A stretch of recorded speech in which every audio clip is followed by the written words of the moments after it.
Today I'm joined with Nick Maroules, a partner and asset management leader for Central Region of BDO USA. Nick has spent over 2 decades in fund assurance and brings deep expertise across private equity, venture capital, credit funds, and specialty structures like SBICs and BDCs.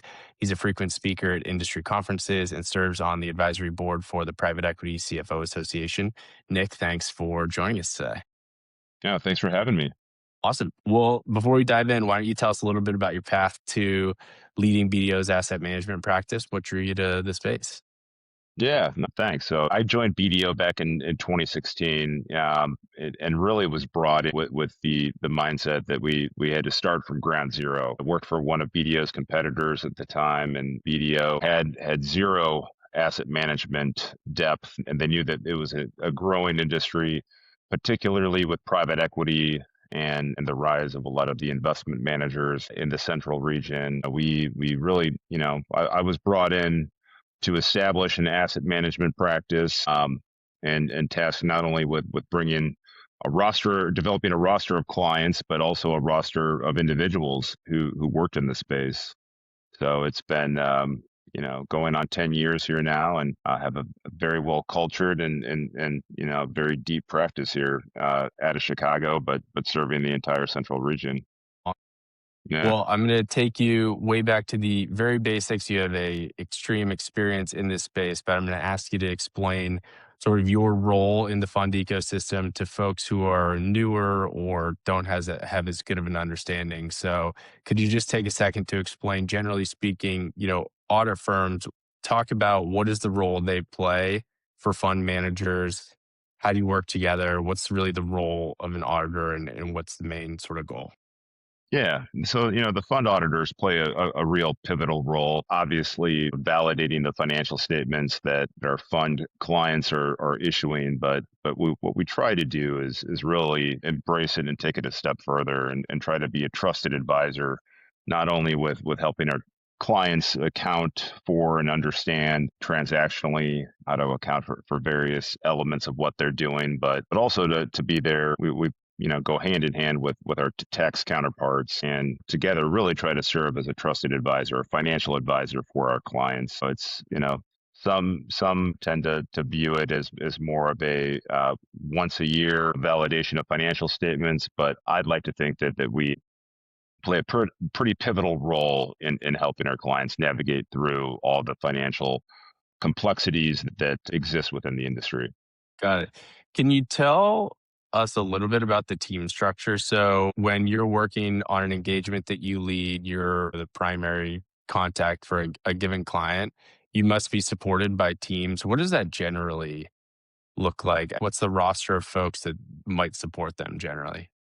Sure. And it could take a number of different sizes and depth of individual client service teams. But generally, there is a point person who's the lead senior or in charge on the engagement, who more or less handles a lot of the day-to-day responsibilities. And generally, there's also a manager or senior manager on the account too that provides the initial layer of oversight with the audits, and then, depending on the size and complexity of the client, that might be all there is. There might be additional staff below the in charge who's helping with the execution. Most of our clients are in the mid to upper quartile in terms of size, so we generally have teams of anywhere from 6 to 10 individuals on any given engagement team, with the partner serving as the final decision maker.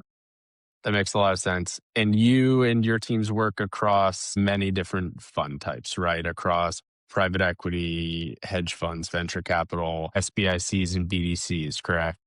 We do. We do. My specialization is always focused more on the closed end investment fund spectrum. So private equity funds, venture capital funds. We do work with a number of hedge funds too, but primarily private equity focused. Private credit has become more of a larger concentration of our portfolio, but closed end investment funds is generally where we operate.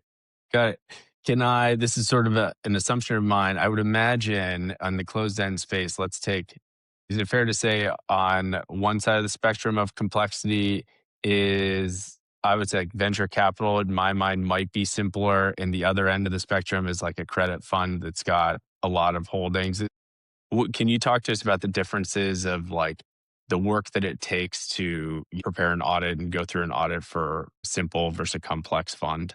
Yeah, and I think in terms of what takes the longest to execute an audit, for a private equity fund, I think the volume of investments and the volume of the portfolio really is the key driver there. But certainly the equity oriented investing, the private equity funds, the growth equity funds, the ones that generally are valuing their portfolio companies using some type of market approach, generally like a multiple of EBITDA revenue.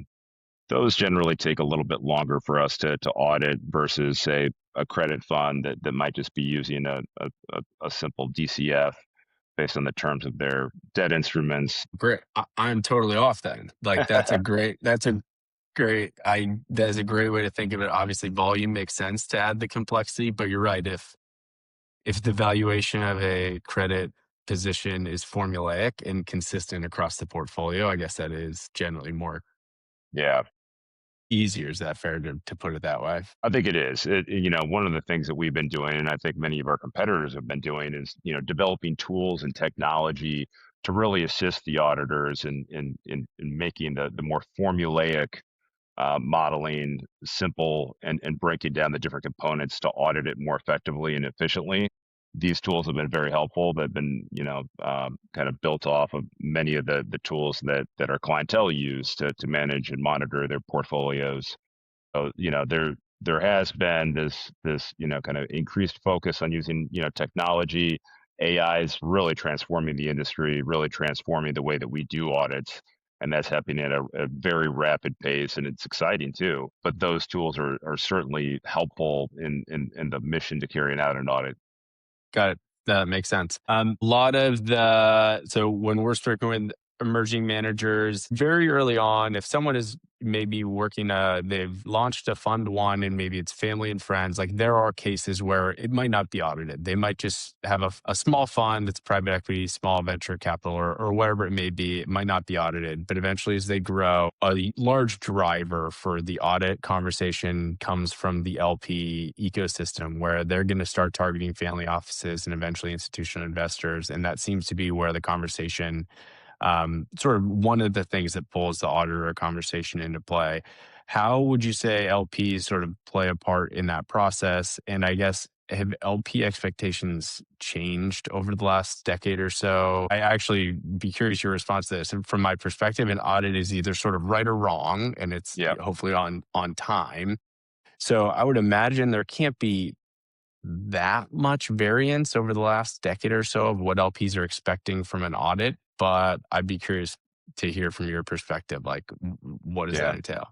Yeah, I mean, I think you'd be really surprised to see just the evolution and increased transparency that particularly the large institutional investors are looking for from fund managers. It's really been interesting. We hear from our clients constantly about the different ad hoc requests that get asked from various investors, and I think the general theme is increased transparency is really what the trend has been. So, it certainly can vary. The funds that are more saturated with high net worth investors, ones that might not be as eager to get ingrained in the details, that certainly have different set of needs and asks, but certainly like the large private equity and private credit firms that cater to the institutional investors, increased transparency has been the name of the game. Yeah. What's an example of something that maybe 10, 20 years ago, investors wouldn't push for in an audit, but something that it seems to be more commonplace, like something like a new muscle that's had to be added to the audit Yeah, playbook? that's a good question. I think one of the areas is transparency around fee arrangements. And I think the granularity around, especially if there's any fees that offset like an asset management fee, really fees that are received by fund managers that somehow affect the economics of the private equity fund is something that increased transparency is really resulted in additional disclosures and financial statements, additional reporting being produced on a quarterly basis to investors, showing their ratable portions and really just a breakdown of what everything is. I think the last 10 years have certainly been increased disclosure and increased reporting around fee arrangements and really related party expense arrangements too that seem to go hand in hand. I think another area where there's been increased disclosure kind of spun off of investor demand has been carried interest and really the mechanics, the particulars around what portion of carried is accrued on the unrealized gains, what portion has been already distributed, not only in this period, but on a cumulative basis, just to help investors track mechanics and make sure that their calculations on fund performance are gelling with the fund managers. Yeah. I mean, we say this a lot when we have clients where we're doing the fund administration for, and that we're working with the auditor. Our teams liaise with the audit teams to go back and forth on questions. And as you and I are talking about this, I'm thinking of the extreme sort of granularity to which those conversations could go, because you're ultimately responsible to increase the transparency of all this, but you're not running the books, right? Like Right. there must be many times where you're having to like go back to the admins to get more granularity, like go back and see the calculations, right? That obviously that's the work.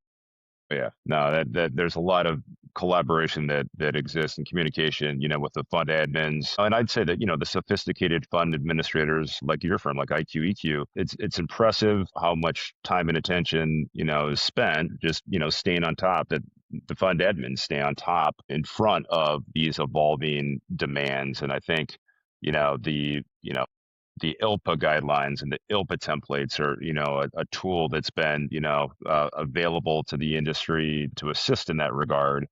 And I've seen fund administrators really do a nice job of staying in front of the awareness and bringing some of the insights to their clients. And I think a lot of the conversations that we end up having as auditors, throughout the audit process is really just trying to make sure that we understand all the fundamentals that are being reported. We don't find ourselves as often identifying things that really should be disclosed and aren't. Occasionally we do, but generally it's just, a matter of understanding ourselves what the particulars consist of. Question on management fees, actually, because that comes up a lot. I feel like that's something that you see, or I see companies or funds being sort of dinged on or being questioned the most from the SEC Yeah. on. Without getting, I guess, too into the weeds, how has regulation played a big part in what you're talking about as well? LPs obviously are pushing for fee transparency, but is it ultimately or comparably driven by SEC requirements? Absolutely, it is. Absolutely, it is. I mean, particularly for the registered investment advisors, the regulatory aspect is probably just as significant of an aspect as the investor dynamic. Meaning that there's been a number of enforcement actions, a number of a number of scenarios where regulators have been focusing and continuing to focus on related party fee arrangements. That seems just to be kind of the ever existent regulatory issue that we see. A number of our clients have gone through recent routine examinations and they've found themselves having to address a number of questions related to the fee arrangements. So that absolutely has been a key driver. Great. Well, you recently wrote a piece on the updated ILPA templates. They're launching this quarter. ILPA has been broadly around since, I believe, about 2016. Can you first give sort of an overview? What's sort of the goal of ILPA and standardized reporting templates? Sort of what drove the creation of this, and then we can talk about some of the changes that are coming. Yeah, sure. And then just to level set, ILPA, or the Institutional Limited Partners Association, is the primary trade association that represents institutional limited partners, institutional investors, primarily in private equity, but really they're branded to serve the broader investment fund community. So pension funds, endowments, sovereign wealth funds are really the key members of ILPA. And their organization is intended to promote best practices, promote transparency, alignment of interests between investors and fund managers. And with that, has come a a wealth of templates and tools that exist to assist fund managers in trying to align their reporting best practices. Got it. Sounds good. What are some of the changes that are coming up this year? Yeah, so the freshest new thing that ILPA has done, is really taking a deep dive on their standard reporting template. And they've also released a brand new performance template. Originally, back in 2016, they had started the reporting template. And the purpose there was to reduce the number of ad hoc requests that investors would come to their fund managers and ask for. And instead of having the one-off conversations and the one-off requests, these templates were intended to kind of pool together all of the common issues and common requests that were Yeah. being done, and really What kind of compartmentalize it. what is the universe of those templates generally? Are they, can I think of like capital account statement templates? Are they like capital call statements? Like what are the most commonly used Yeah. templates? So really, performance aside, the construct and the details of the portfolio, you're absolutely correct. The details of investor capital accounts, the details of the fee, the income and the fee and expense dynamics. You think about just kind of really the all-encompassing financial reporting framework that CFOs and fund finance teams have to execute, really encompassing all elements of that. Yeah, it sounds like everything. It's going to be, yeah, Yeah. everything that drives up to performance and reporting out. Yep.